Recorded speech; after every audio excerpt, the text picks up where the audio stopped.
दमोह के पथरडीह कोल washer gate के समक्ष प्रबंधन के कार्यशैली के विरोध में आत्मदाह करने वाले रैयत शिव शंकर उर्फ जादू महतो के शव के साथ परिजन तथा स्थानीय ग्रामीणों का धरना। कंपनी गेट के समक्ष प्रदर्शनकारियों ने जिम्मेवार अधिकारियों पर विधि सम्मत कार्रवाई तथा आश्रित को नियोजन एवं मुआवजे की मांग को लेकर अपना आंदोलन चला रहे हैं। इधर आंदोलन में डुमरी विधायक जयराम महतो पहुंच आंदोलनकारियों को अपना समर्थन दिया है। उन्होंने प्रबंधन के साथ वार्ता भी की, परंतु वार्ता सकारात्मक नहीं होने के कारण उन्होंने आंदोलन जारी रखने का फैसला सुनाया है। उन्होंने साफ कहा है कि जब तक प्रबंधन मृतक के आश्रित को हाई स्किल नियोजन नहीं देता है, शव धरना स्थल से नहीं हटाया जाएगा, चाहे आंदोलन कितना भी लंबा चले।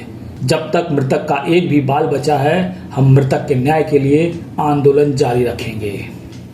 ये लोग अस्थायी नियोजन की बात कर रहे हैं। अस्थायी नियोजन हमने कहा अगर अस्थायी देंगे तो हाई स्किल में देना होगा, और हमने स्पष्ट कहा, इनका कहना है कि हमारे पास डेटा उपलब्ध नहीं है, हम लोग डेटा पहले मंगाते हैं। हमने कहा आप जब तक मंगाते हैं डेटा, आज मंगाइए, कल मंगाइए, परसों मंगाइए, इस बार डेड बॉडी धरना स्थल से नहीं उठेगी। स्पष्ट है कि आप क्लियर कीजिए, 5.72 एकड़ जमीन लिया गया है, उसका विधिवत अधिग्रहण अगर हुआ है तो उस अधिग्रहण के बदले आपने किनको किनको नियोजन दिया है, उनका रिटायरमेंट कब कब हुआ है, आखिर कैसे हम मान लें कि उस जमीन का आपने अधिग्रहण किया है।